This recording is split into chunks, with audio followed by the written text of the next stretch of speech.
قیام کربلا میں تیسری خصوصیت بیان کی تھی، خواتین کا مرکزی کردار ہے اس قیام میں۔ کربلا کے قیام سے پہلے بھی خواتین کا کردار تھا قیام کربلا کے لیے میدان فراہم کرنے کے لیے۔ آپ یہ تصور نہ کریں افغانستان کی خواتین سب سے مظلوم ہیں، نہ، یورپ کی ہائی ٹیک ٹیکنالوجی یوز کرنے والی، آرٹیفیشل انٹیلیجنس کو یوز کرنے والی خواتین تاریخ کی مظلوم عورت ہے۔ وہ عورت جس سے حیا بھی چھینی گئی، حجاب بھی چھینا گیا، شوہر بھی چھینا گیا، اولاد کی نسبت محبت و ممتا بھی چھینی گئی، یہ مظلوم عورت ہے۔ اس کو ڈگریاں دے دو، اس کو دفتروں کے بڑے بڑے پوسٹیں دے دو، جس کی حیا چھن جائے، جس سے ماں کا ممتا چھن جائے، مسخ شدہ عورت ہے۔ یہ نمونہ زندگی نہیں ہے، نمونہ عبرت ہے جوانان، میری مائیں بہنیں، نمونہ عبرت ہے۔ اور اس مقام تک کیسے لایا؟ انڈسٹریل ریولوشن آیا مغرب میں، صنعتی انقلاب۔ اب پہلے ہاتھ سے کام کرتے تھے، اب مشینوں سے۔ نفع کمانے والے قارون، وہ بنو امیہ کے حرم خور، اسی طرز پر مغرب میں استعماری و استکباری قارونوں نے انڈسٹری کی طاقت سے کمانے کے لیے، مشینری، صنعت، سرمایہ کمانے کے لیے، اپنی جیب، اپنے اکاؤنٹ بھرنے کے لیے کیا کیا؟ مزدور چاہیے سستا۔ توجہ ہے یا نہیں ہے؟ سستا مزدور چاہیے ان کو، اور سستا مزدور آج بھی بچے اور عورتیں ہوا کرتی ہیں۔ انہوں نے دیکھا مرد حضرات ڈنڈی مارتے ہیں، کام بھی نہیں کرتے، اور کام نہیں کر کے حکومت سے مطالبہ کرتے ہماری تنخواہ بڑھاؤ۔ آپ نے پہلے کام نہیں کر کے جو تنخواہ کھایا ہے اس کو ہضم کرو۔ انہوں نے کیا کیا؟ مغرب نے، ان حرام خوروں نے، ان قارونوں نے، ان خون چوسنے والوں نے کیا ڈاکہ ڈالا؟ سستا مزدور چاہیے، عورتیں ہیں 50% آبادی کا حصہ۔ عورتیں کہاں ہیں؟ گھر میں ہیں، باحجاب ہیں، گھر میں کام کرتی ہیں، خدمت کرتی ہیں۔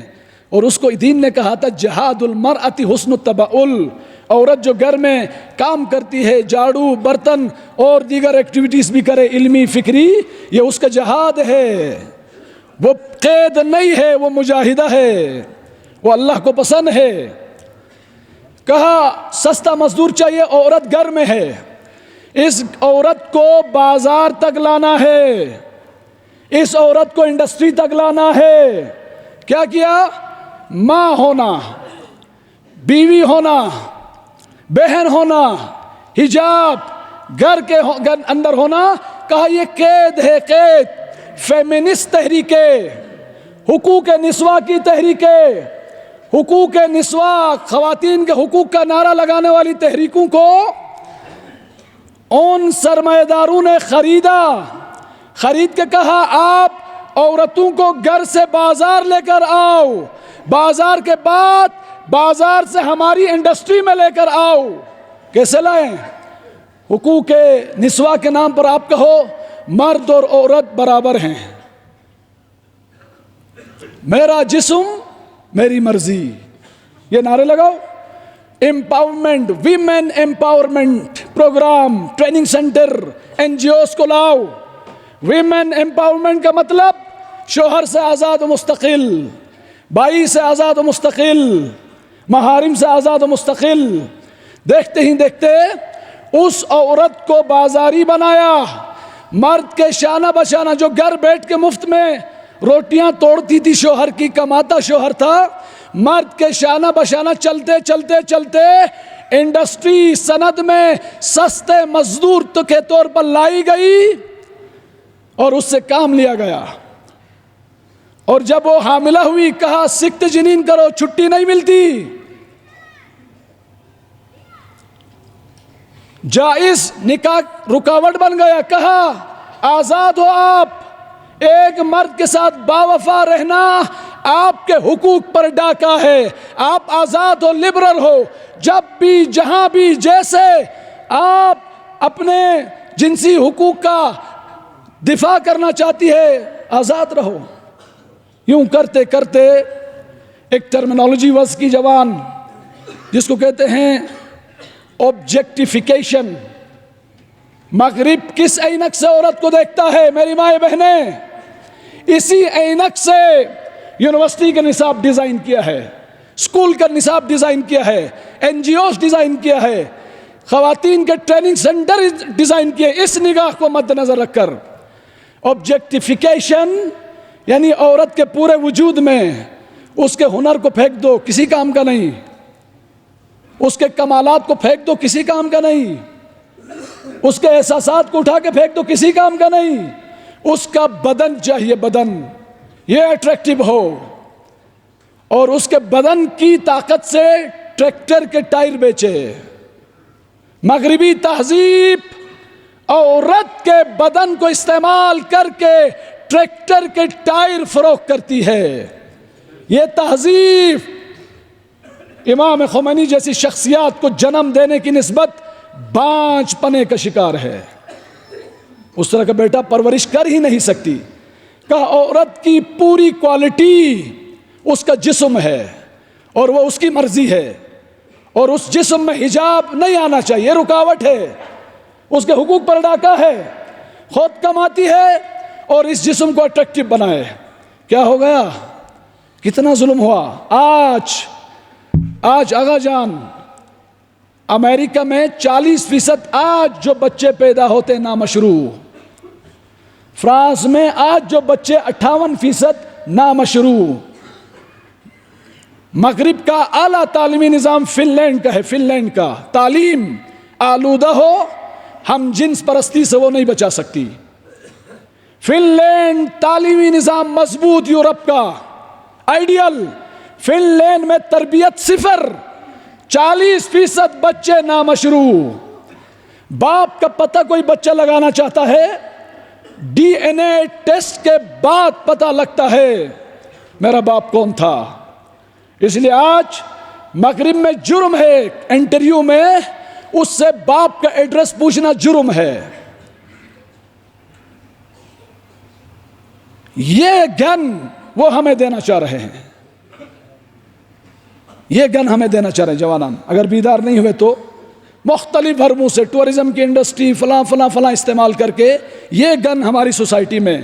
اس کے نتیجے میں عورت کو کیا بتایا؟ آپ کی بیوٹی پاؤڈروں میں ہے, جتنے پاؤڈر لگاؤ آپ بیوٹیفل ہو. قرآن کی منطق کے مطابق قابل قبول نہیں ہے.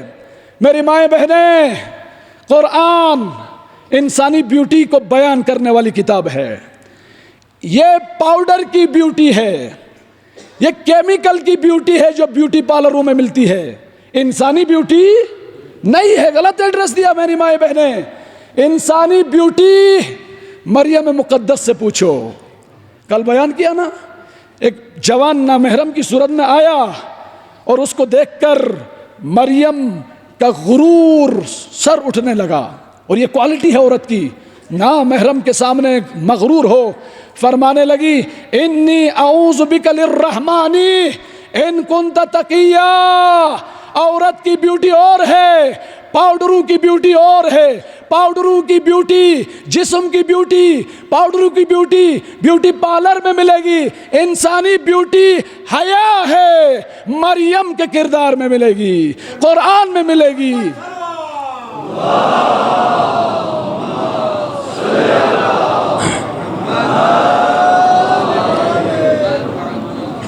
عورت کی بیوٹی حیا ہے, حیا, عفت ہے, عفت. نامحرم کی نسبت مغرور ہونا ہے, مغرور. یہ عورت کی بیوٹی ہے. مغرب آج اپنی تہذیب کے گن کے ذریعے سے عورت کے نامحرم کی نسبت غرور کو توڑنا چاہتے ہیں. اور اس دور میں آگاہ ہم خطرناک دور میں ہیں. شیطنت کو, جرائم کو, گناہ کو, فساد کو خوبصورت عناوین دیے ہیں. اغوا اسی کا نام ہے, وسوسہ اسی کا نام ہے. شیطان کا کام وسوسہ ہے. شیطان صفر لوگوں کا کام وسوسہ ہے. وسوسے کا مطلب گناہ کو, فساد کو, یزید کو جو نجس العین ہے, اتنا خوبصورت نام القاب دے دو, ٹائٹل دے دو کہ وہ خوبصورت نظر آئے. آج عورت کو اس کے حیا کو ختم کرنے کے لیے کہتے ہیں میرا جسم میری مرضی، اور کہہ بھی کون رہی ہے جو 120 کلو کی ہے؟ اگر آپ کے جسم پر آپ کی مرضی چلتی تو 120 کلو کی نہ ہوتی آپ. اگر آپ کا جسم آپ کی مرضی ہوتی تو 12 بیماریاں ہیں آپ کے جسم میں، آپ سے پوچھ کے نہیں آئی. اگر آپ کا جسم آپ کی مرضی ہوتی، پچھلے سال کراچی میں میرا جسم میری مرضی کا نعرہ لگانے والی ایک عورت گھر کے اندر مری، 6 مہینے تک کیڑے مکوڑے اس کی لاش کو کھاتے رہے. بعد میں میڈیا نے دکھایا کہ تیرا جسم تیری مرضی نہیں تھی، کیڑوں کی مرضی چلی.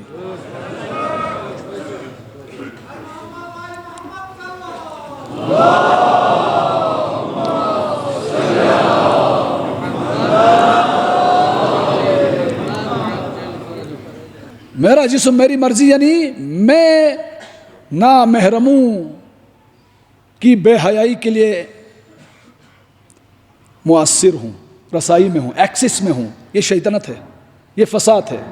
اس کا نتیجہ یزید ہے، اور وہ پھر یزید امام حسین علیہ السلام سے بیعت طلب کرتا ہے، بیعت طلب کرتا ہے. یزید نے آغا جان اس عورت کا میرا جسم میری مرضی کا نتیجہ، منطقی نتیجہ یزید ہے، ڈونلڈ ٹرمپ ہے، نیتن یاہو ہے. مغربی تہذیب کا، مغربی ماڈرن تہذیب کا منطقی نتیجہ، لاجیکل نتیجہ ایپسٹن کی تہذیب ہے. جزیرہ ایپسٹن میں مغربی پالیسیز کو چلانے والے، یونیورسٹیز کو چلانے والے سائنٹسٹ، آرٹیفیشل انٹیلیجنس کے ماہرین، پولیٹیشینز، جرنیل، اقتصادی ماہرین، تعلیمی ماہرین، مرد و زن ایپسٹن جزیرے میں رسوا ہوئے ہیں. ایپسٹن جزیرہ مغربی تہذیب کا منافقت کا کھلا چہرہ ہے. کیا کیا؟ چھوٹے بچوں کو اغوا کر کے وہاں لے کر گئے. ان بچوں کے ساتھ جنسی زیادتی کی گئی. 2 اور بچے بھی 3 سال 5 سال کے. ان بچوں کی فلمیں بنائی گئی. 3 ان بچوں کو قتل کیا گیا. 4 ان بچوں کے گوشت کو پکا کے کھایا. ٹرمپ آدم خور بھی ہے، حرام خور بھی ہے. اور یہ یزیدیت ہے، چلتی پھرتی یزیدیت.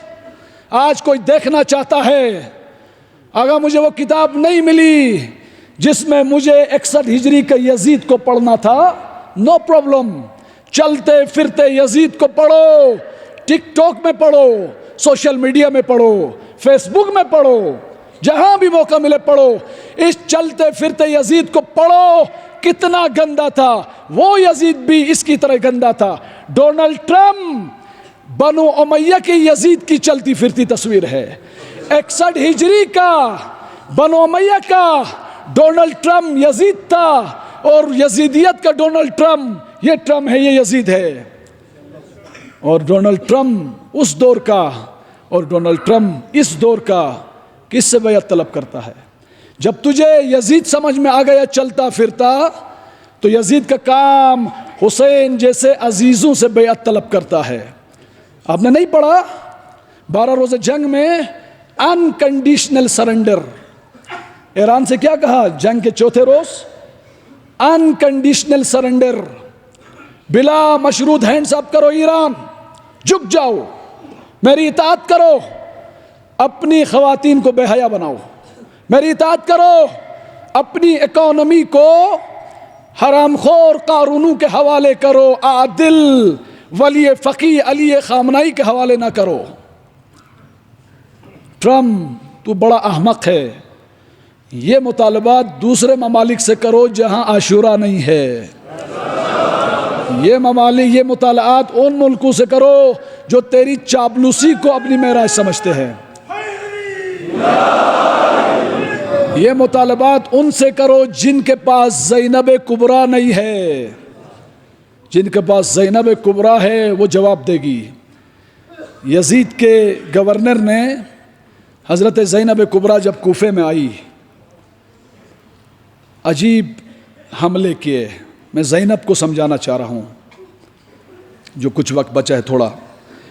اس نے کہا الحمدللہ دیکھیں اسلام امریکائی، اسلام بنو امیہ آغا، بنو امیہ اسلام کو مسخ کرتا ہے، اسلام کو اپنے مفاد کے لیے استعمال کرتا ہے۔ اب تو سمجھو آغا جوان، اسلام کی دو تصویریں ہیں، ایک جعلی تصویر ہے اور ایک حقیقی تصویر ہے۔ اس دور میں حقیقی تصویر کا نام اسلام نام محمدی تھا، علی کی صورت میں، حسن مجتبیٰ کی صورت میں، حسین شہید کربلا کی صورت میں، اور جعلی اسلام کی شکلیں موجود تھی تھوک کے حساب سے۔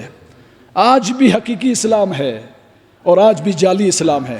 مزاج سے سمجھو اصلی اسلام اور حقیقی اسلام۔ جعلی اسلام کیا کرتا ہے؟ اسلام کو یزید و بنو امیہ کے مفاد میں استعمال کرتا ہے، اس کے فائدے میں یوٹیلائز کرتا ہے۔ عبید اللہ ابن زیاد نے کوفے میں، جس کو دیکھ کر سارے کوفی ڈر گئے تھے، زینب کبریٰ کو یوں کہنے لگا، زینب کے ہاتھ رسیوں سے بندھے ہوئے تھے اور مسلم کا جنازہ اپنی آنکھوں سے دیکھ رہی تھی اور عاشوراء کے شہداء کو دیکھ کر آئی تھی۔ یہ ہے عورت، یہ ہے عاشورائی عورت، یہ ہے آئیڈیل میری مائیں بہنیں۔ وہ عورتیں جنہیں پوری شلوار پہنی نہیں آتی، وہ تیرا اسوہ نہیں ہیں، وہ نشان عبرت ہیں، وہ مظلوم ہیں، انہیں ادب سکھاؤ، ان سے متاثر نہ ہوں، زینب سے متاثر ہوں۔ عبید اللہ ابن زیاد نے کہا الحمدللہ، اللہ کا شکر، اسلام بنو امیہ توحید کی باتیں کرتے کرتے کس کو فائدہ دیتا ہے؟ الذی فضحکم وقتلکم واکذب احادیثکم۔ خدا کا شکر ہے، عبید اللہ ملعون کہہ رہا ہے زینب کبریٰ کو، جس نے تم اہل البیت کو معاذ اللہ رسوا کیا، نمک پاشی، جس نے تمہیں، خدا نے قتل کیا حسین کو، ہم نے نہیں کیا۔ خدا کو کس کے فائدے میں استعمال کر رہا ہے؟ یزید کے فائدے میں۔ اور خدا نے تمہارے جھوٹ کو ثابت کیا، تمہیں افسانہ بنایا، یعنی اہل البیت تمہاری کہانی ختم ہو گئی۔ اس کو جواب دینے کے لیے عباس نہیں ہے، علی اکبر بھی نہیں ہے، تو قیام کربلا میں کون ہے جواب دے؟ خواتین کا رکن متن کربلا میں ہیں، متن کربلا میں ہیں خواتین۔ اس کو جواب زینب دیتی ہیں عباس کے لہجے میں، اس کو جواب دیتی ہیں زینب اکبر کے لہجے میں، اور اسے جواب دیتی ہیں زینب علی مرتضیٰ کے لہجے میں۔ جس طرح علی کی ذوالفقار مرحب و انتر کے سر قلم کرتی تھی، علی کے بیٹی کے جملوں کی ذوالفقار، دفاع دینی کی ذوالفقار، غیرت دینی کی ذوالفقار، عبید اللہ ابن زیاد یزید کا لقمہ حرام کھانے والے کا منہ بند کرتی ہے۔ جواب کیا دیتی ہے؟ ڈرتی نہیں ہے، گھبراتی نہیں ہے، خوف کے اس ماحول کو توڑتی ہیں۔ شاہ میں غریباں کی علمدار ہے نا، عاشور کے علمدار کا نام عباس ہے، جس کے ہاتھ میں تلوار ہے۔ لڑنا آسان ہے عباس، اگرچہ آپ پیاسے ہیں۔ شاہ میں غریباں کی علمدار کا ہاتھ ہی رسیوں سے بندھا ہوا ہے، کوئی مسئلہ نہیں۔ دین کے دفاع کے لیے میں بہانے نہیں لاؤں گی۔ زینب سمجھا رہی ہیں آغا، امر بالمعروف دین کا دفاع کرنے کے لیے اگر آپ کا ہاتھ بندھا ہوا بھی ہے نا، منہ تو کھلا ہے، منہ تو کھلا ہے۔ اگر آپ کو مومنین کا اجتماع نہ بھی ملے، زینب کو کون سا اجتماع ملا؟ قاتلوں کا اجتماع، شرابیوں کا اجتماع۔ اب پتہ لگا شراب پینا، پلانا، پھیلانا یزید کی سیرت ہے، اور یہ جو عمل انجام دے گا وہ حسین سے دور اور یزید کے نزدیک ہو جاتا ہے۔ زینب نے جواب دیا الحمدللہ۔ آغا جان توجہ، عبید اللہ نے بھی الحمدللہ کہا، توحید۔ زینب بھی توحید لا رہی ہے۔ بس جب بھی دو خدا ہوں، ایک حقیقی خدا ہے، ایک جعلی خدا ہے۔ عبید اللہ کی توحید جعلی ہے، وہ یزید کو فائدہ دیتی ہے۔ آج کے مفتیوں کی توحید جعلی ہے، کھوکھلی ہے۔ مسٹر غامدی، مقاومت کو خودکشی کہہ رہے ہو، اور بن بیٹھے ہو ریلیجیس اسکالر، جوانوں کو غلط ایڈریس. یہ توحید، یہ لیکچر بنو امیہ کے قاضی شرح کا لیکچر ہے جو قوموں کو امریکہ کے ظلم کی توجیہ کا جواز فراہم کرے. وہ ممبر، وہ مفتی، وہ میڈیا، وہ فیس بک اکاؤنٹ حسینی ہے. یہاں سے زمانے کے حسین امام زمن و ولی فقیہ کا مشن زندہ ہو. توحید کی جنگ ہے، دو مدرسوں کی جنگ ہے کربلا، دو نمازوں کی جنگ ہے کربلا. عمر سعد بھی نماز با جماعت بڑی قرائت کے ساتھ پڑھ رہے، بسم اللہ الرحمن الرحیم. حسین بھی نماز با جماعت پڑھ رہے ہیں. ایک نماز خدا تک پہنچا رہی ہے، ایک نماز جعلی ہے، یزید اور جہنم تک پہنچا رہی ہے. الحمدللہ، شکر خدا. توحید ناب زینب کبریٰ، الحمدللہ الذی اکرمنا بمحمد. اے عبید اللہ، تیرے وجود میں لقمہ حرام اور نطفہ حرام آیا ہے، اس لیے تو اہل البیت کو افسانہ قرار دے رہا ہے. اہل البیت سے سنو اہل البیت کا مقام. بی بی سی اہل البیت اور ولایت فقیہ نہیں سمجھا سکتی آقا آپ کو. سی این این، فوکس نیوز سے ولایت فقیہ کو سمجھنے کی کوشش نہ کرو، امام خامنہئی کو سمجھنے کی کوشش نہ کرو. عبید اللہ اہل البیت کو نہیں بتا سکتا. اہل البیت کو بتانے کے لیے، ولایت فقیہ کو پیش کرنے کے لیے پاکیزگی کی نشان ضرورت ہے، اور عبید اللہ فاقد ہے. زینب کبریٰ سے پڑھو، زینب کبریٰ سمجھاتی ہے ہم عزیز ہیں عبید اللہ، تم ذلیل ہو. نشانی کیا ہے؟ خدا نے ہمارے گھر میں محمد مصطفیٰ کو اتارا.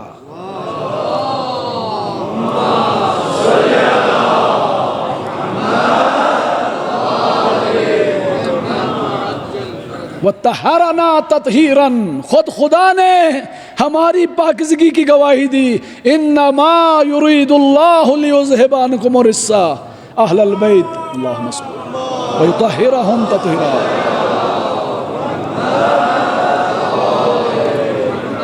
اب ذوالفقاری وار دیکھیں، انقلابی بیٹی دیکھیں علی کی انقلابی بیٹی.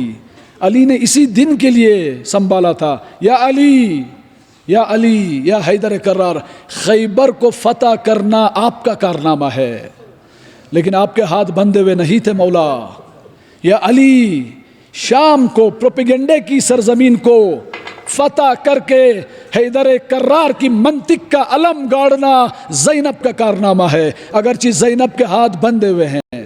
اب بتاؤ اسلام میں خاتون کتنی عزیز ہیں، کتنا بڑا مقام ہے، کتنا بڑا پوٹینشل ہے، کتنی بڑی صلاحیت ہے، اور کہاں استعمال کرتی ہیں زینب کبریٰ. اب جملے دیکھیں زینب کبریٰ کے. انما یفتضح اللہ الفاسق، اللہ تجھ جیسے عبید اللہ و تجھ جیسے یزید فاسق کو ذلیل کرے گا، ہمیں عزیز بنائے گا. فرماتی ہیں تجھ جیسے کاذب کو خدا ذلیل کرے گا و رسوا کرے گا.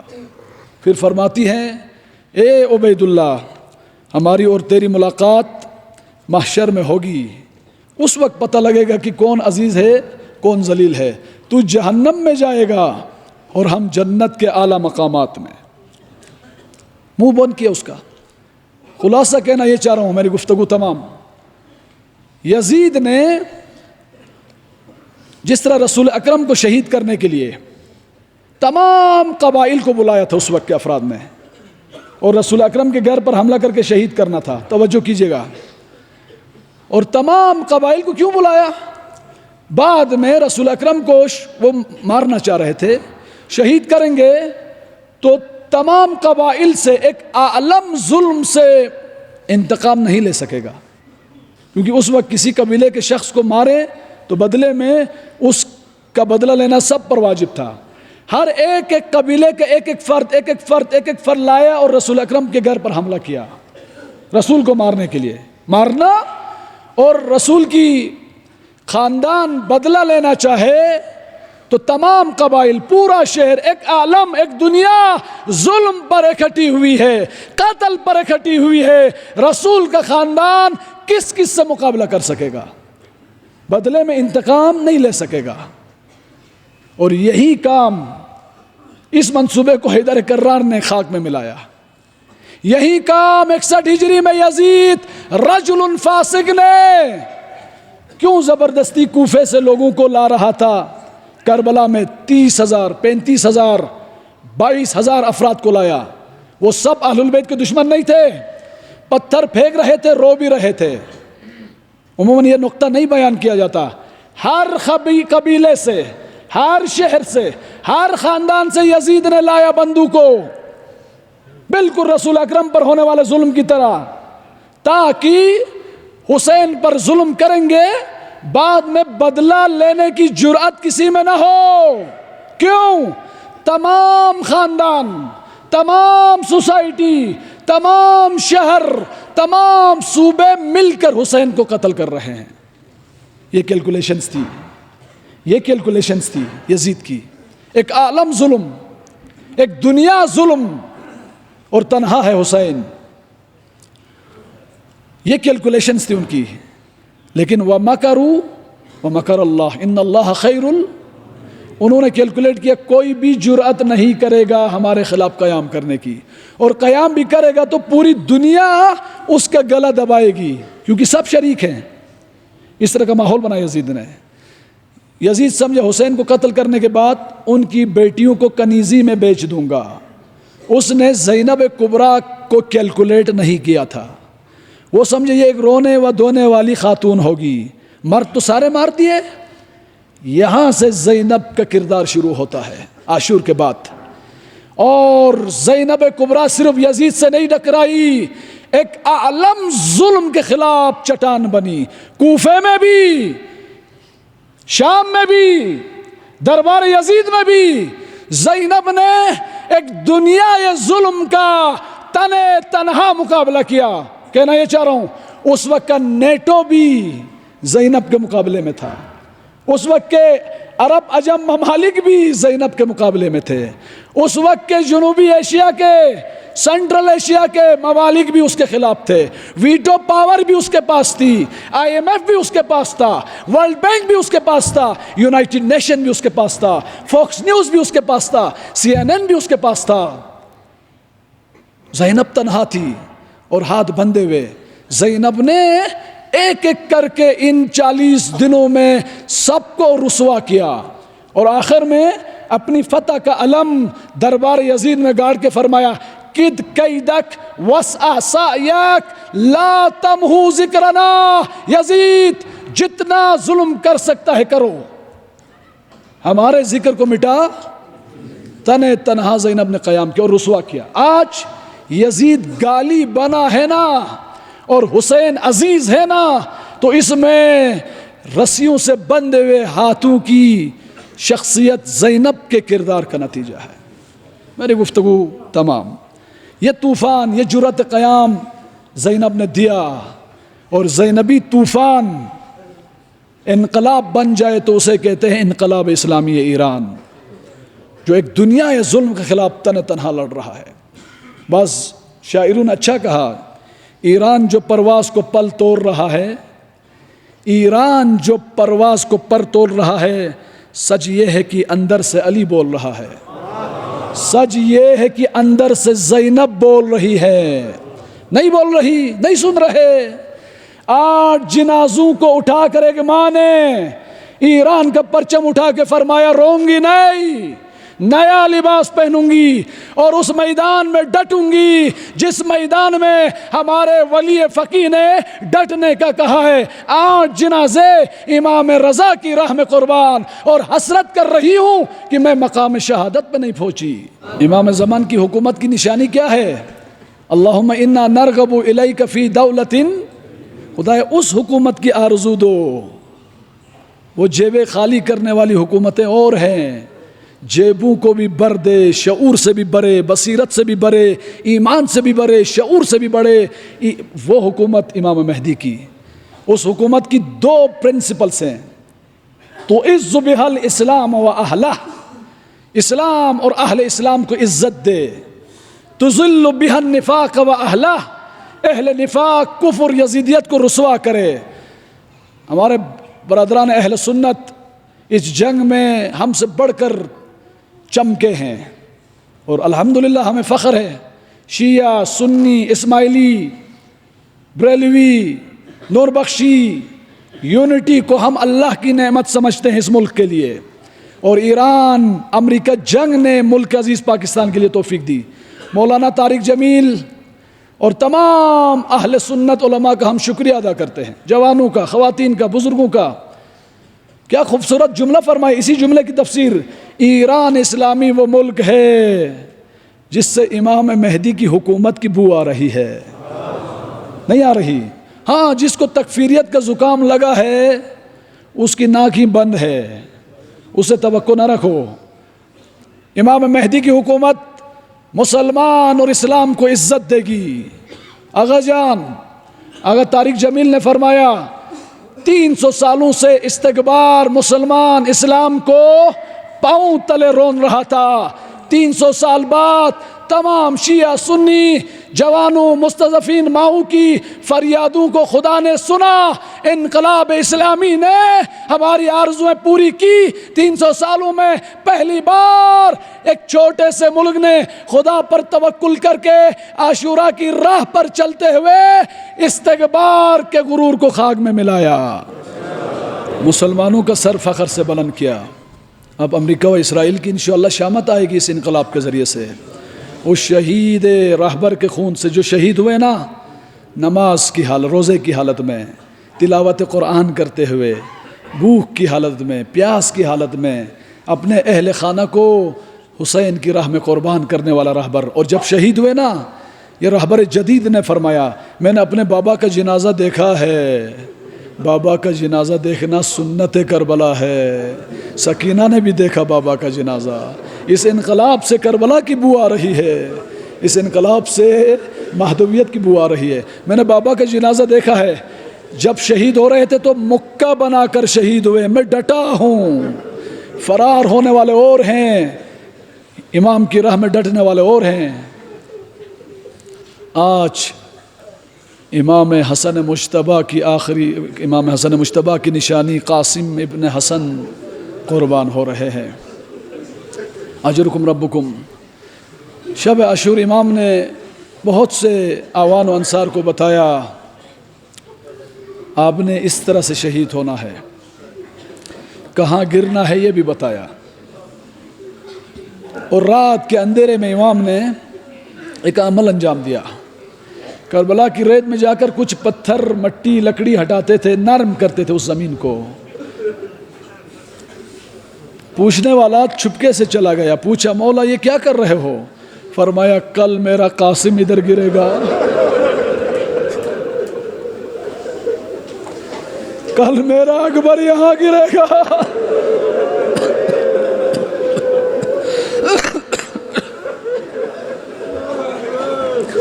کل میرا عباس گرے گا، عباس کے تو بازو نہیں ہوں گے۔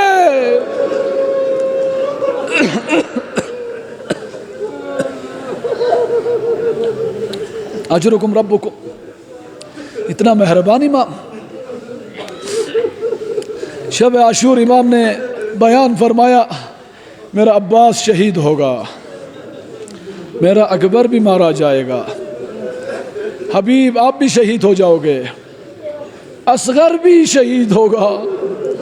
قاسم کو تعجب ہوا، چچا جان کیا خیمے پہ حملہ کریں گے؟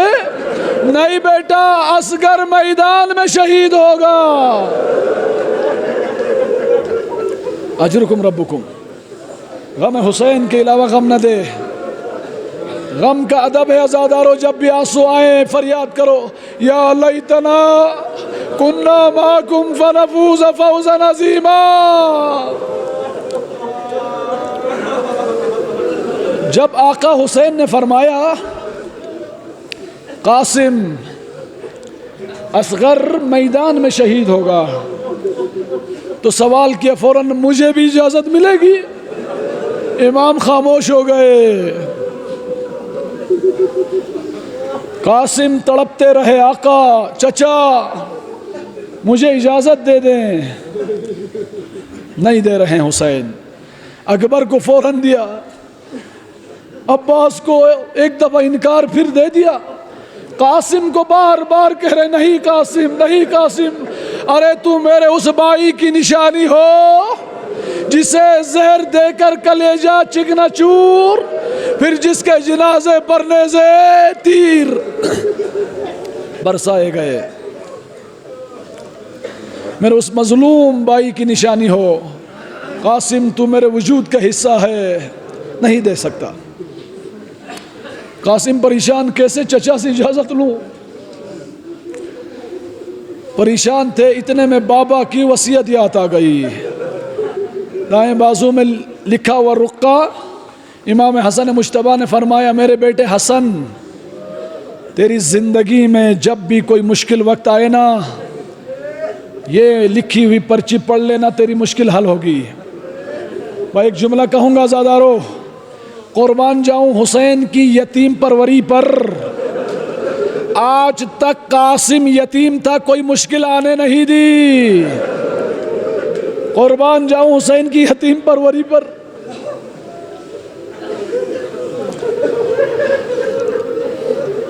فوراً کاغذ پڑھ لیا، دیکھا تو امام نے فرمایا میرے آقا حسین، بھیا حسین، تیرے وقت سے زیادہ غربت کا وقت کسی کا نہیں ہے، اے میرے غریب بھیا، اے وطر الموتور، میری طرف سے یہ قربانی قبول کر لینا۔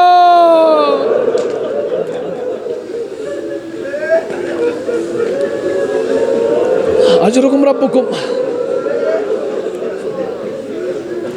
قاسم مسکراتے ہوئے مولا حسین کے پاس آئے، چچا جان مجھے اجازت مل گئی۔ کیسے مل گئی بیٹا؟ فرمایا بابا کا خط، بابا کا خط۔ حسین نے جیسے ہی دیکھا آنکھوں سے لگایا اور رونے لگے، قاسم بہانہ مل گیا۔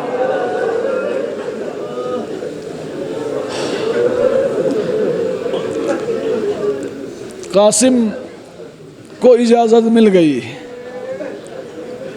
اپنی ماں سے اجازت لے کر آتا ہے ودا، زینب کبریٰ کو ودا، اپنے ہم عمر چھوٹے چھوٹے بچوں کو ودا، خدا حافظ۔